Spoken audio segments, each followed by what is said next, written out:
Many of those who spoke during the Council, including President Medvedev, called the meeting historic. I like history. I usually like to think about history when it's past and when we look back. I don't know how historic it was an important meeting. Not only the fact that it took place, which in and of itself was not at all certain. It was only about a month ago that the Russians decided to accept the Secretary General's invitation to attend this meeting.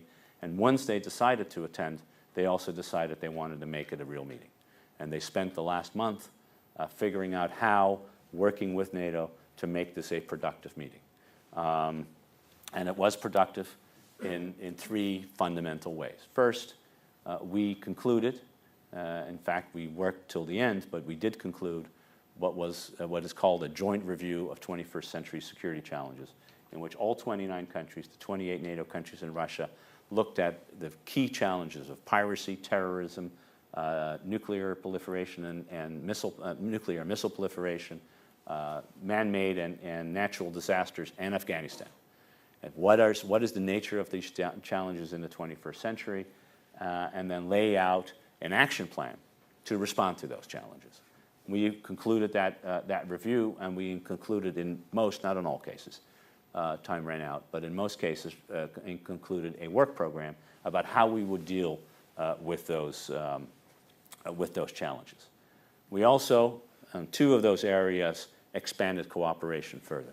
In Afghanistan, we concluded a new agreement for transit of non-lethal goods on Russian railroads into Afghanistan, including for unarmed but armored vehicles to be transported over those railway lines, as well as to enable the reverse transit of equipment out of Afghanistan back to Europe, which is a major necessity, a major need given our dependence on uncertain lines of communication through Pakistan. The Northern Distribution Network, as it's called, is a key way in which we're going to have to resupply our forces, and Russia's cooperation with that is absolutely central. So that was a major agreement. We are expanding our counter-narcotics cooperation and training of Afghan forces, and we are setting up a trust fund for maintenance of helicopters, personnel, and helicopters themselves, all of which, of course, in Afghanistan are Russian-built and Russian-owned.